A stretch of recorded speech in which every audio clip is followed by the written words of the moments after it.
まさに人々の記憶から消えつつある秘境が見つかりましたので、こちらの3カ所になります。全然わかんないな。あそこで農作業してる人がいるから聞いてみるか。子供の頃はなんか、はい、これ地元だけとわかんねえよそれ。ちょっと映像見てみます、差し上げますよ。くれる。やった。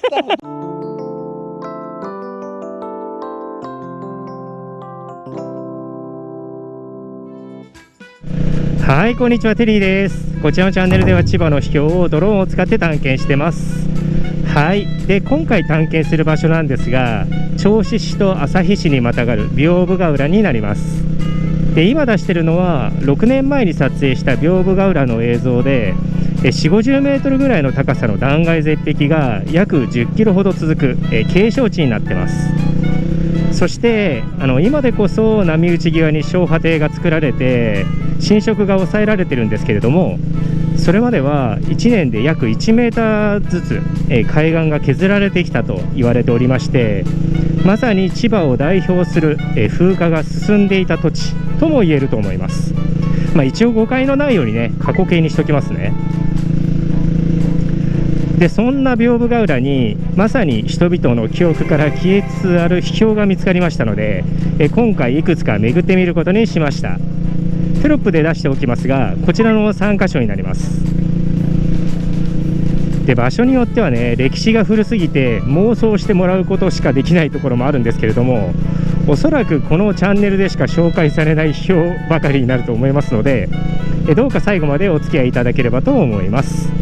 そんな感じでね、一体どんな景色を見せてくれるんでしょうか。早速行ってみましょう。ではね、最初に行くのが通蓮堂跡とその近くにある謎の洞窟になります。ちなみにこれが江戸時代に描かれて明治時代頃まで実際に現地にあったという通蓮堂のイラストになります。でこれは潮吹き穴といって、海岸近くの岩に開いている穴から海水が吹き上がる現象で、現在は、岩手県にしかないようなんですね。でも今から行く場所は、明治時代にかけてなんと2つの潮吹き穴があってですね、その名も、通蓮堂と呼ばれる観光地になっていたということなんですね。ただ残念ながら今はもう崩落して残ってないということと、あと周辺がね、崖崩れなどで立ち入り禁止になっているようなので、このままだとね、素晴らしい歴史が忘れ去られてしまうんじゃないかってことで、レポートがてら探検してみようと思ったわけなんです。そして謎の洞窟もその近くにあるみたいなので、同じ場所からね見れるといいなと思ってます。本当にこの先にあんの？しかも一応情報によるとね、安倍晴明も来たことがあるって書いてて、そう考えるともう1000年ぐらいの歴史ある場所ということになるんだけど、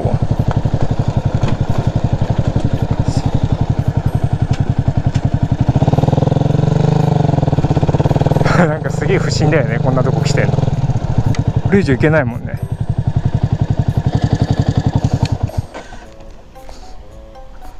ここ今いるのが磯見川の河口付近にいるんですね。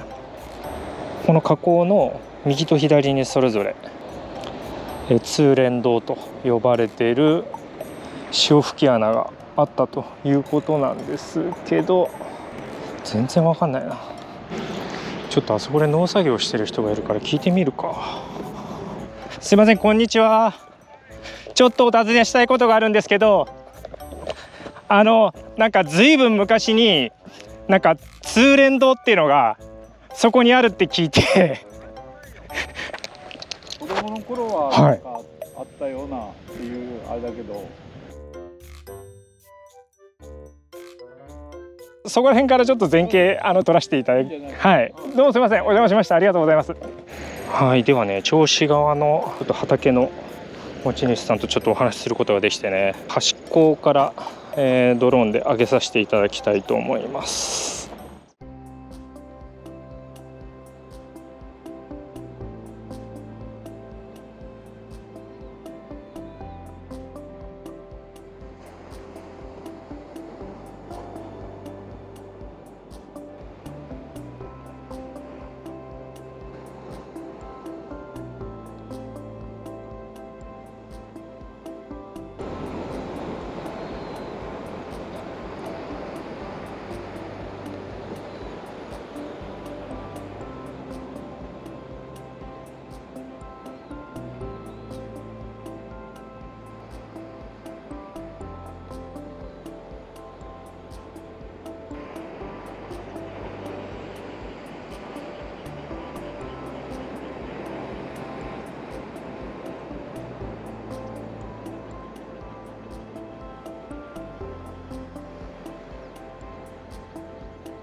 はい、ではね、最後にちょっと地元の図書館の文献で見つけた関東でここぐらいしかないんじゃないかと言われている海に直接流れ落ちる滝を見に行きたいと思います。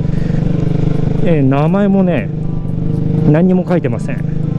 ググっても出てきませんなので正直あるかどうかも分かんないんですけど、見れたらね多分そこそこおーって感じになると思うんですよね。僕はできてなかった。とりあえずね端っこまで来ました。この端っこの部分から多分見えるんじゃないかなと思います。ドローンならね。じゃあちょっと準備していきます。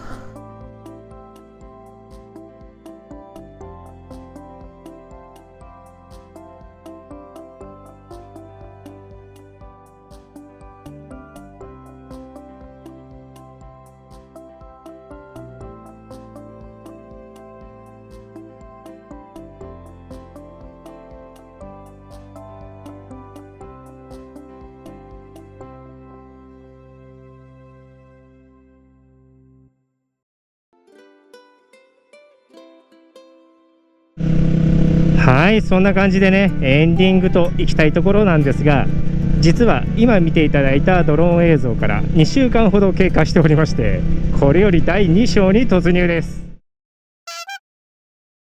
どういうことかというとですね、ここまでご覧になられた方はお気づきかと思いますが、最後の場所で見つけたこの人工的な建造物、これ気になりませんでした？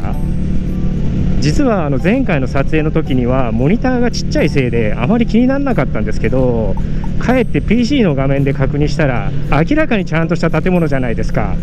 奥にはなんかダムの堰みたいなものは見えるし、うわこれやっちまったとなったんですよ。ってことでね、今一度調査してからもう一回行こうということになったわけです。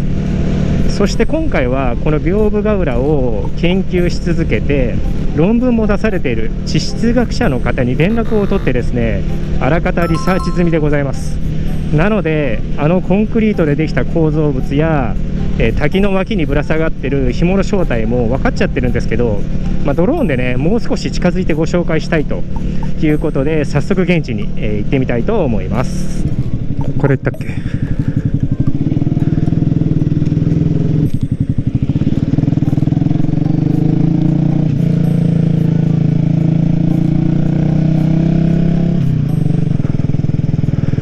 作業してる人がいればな、話聞けるんだけど、バイクで行けるのはここまでということになりますね。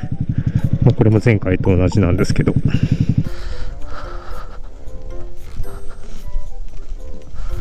よし。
はい、おかえりなさい。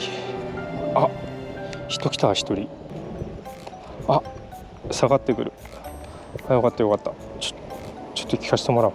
すいません、なんかそうなんかあそこになんか滝があるじゃないですか、この先。この先な、俺よ、地元だけとこっち行った時ねだよ。こうやって流れてる。そうで、ここから見えるの？いや、ドローンで見れるんですよ。で、そこにポンプなんだっけ、ポンプあんのが俺地元だけとわかんねえやそれ。ちょっと映像見てみます？俺見た時ねえよ、ドローンで見た時ね、ありがとう。これがその小屋なんですよ。あれ。全然わかんない。もう俺だからもう58だけど、こっち行った時ねえの、上からも見た時ないし。いや、地元の方だったら絶対知ってるかなと思って。全然。こんな風になってるんですよ。で、この携帯は何ですか？ iPhone ですか？iPhone だったら僕の映像をそのまま送れるんで、差し上げますよ。送れる。やった。エアドロップをすべての人にして、どこでどう見ればいい？今のは写真のフォルダに入ってるんで、多分。本当だ。オッケー。はい。さ、俺地元で通連堂ってつまりどこの部分だかも。通連堂って川あるじゃないですか。磯見川から。磯見川があって、その川の両脇に昔あったらしいんです。右と左に。で、左は今なんとなく名残が残ってるんですよ。すいません、ありがとうございました。どうもありがとうございました。はい、どうもありがとうございます。はい、ではね、最後に、飯岡石について情報が得られそうな神社が15分ぐらいの場所にあるので行ってみたいと思います。そこはね、玉崎神社といって飯岡石の立派な石垣があるようなので、もしかしたら石の採掘にね使われたという謎の洞窟についても何かわかるんじゃないかなと思うんですよね。すいません、お邪魔します。でもどなたもいらっしゃらない感じがするな、こりゃ。車も止まってないし、完全に閉まってるもんね。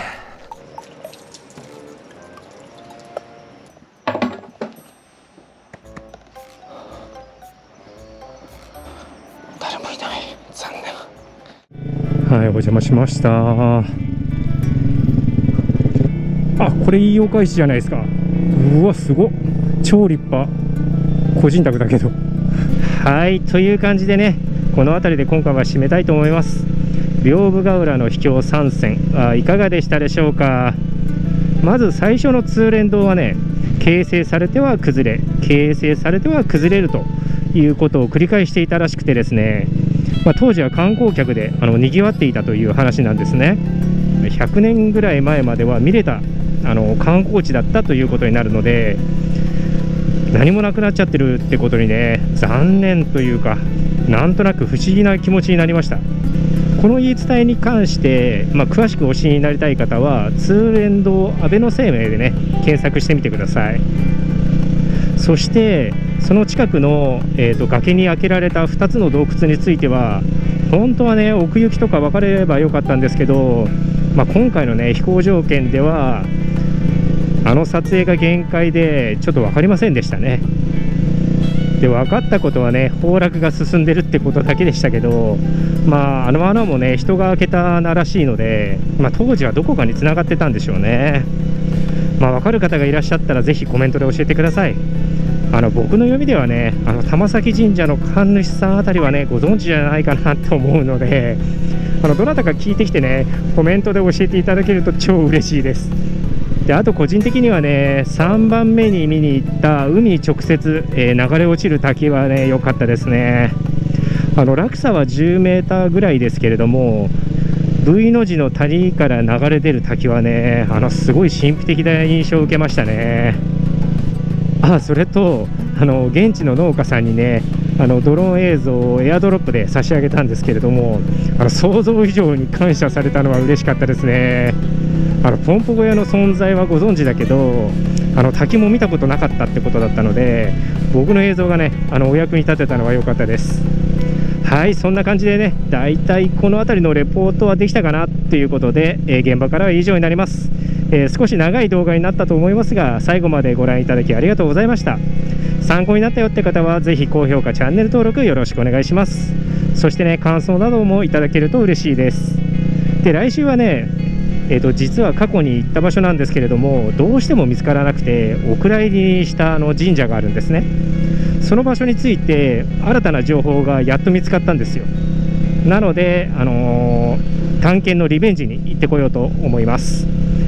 またねお蔵入りになるかもしれないので、お楽しみにとは言えないんですけれども、それではまた次の動画でお会いしましょう。さようなら。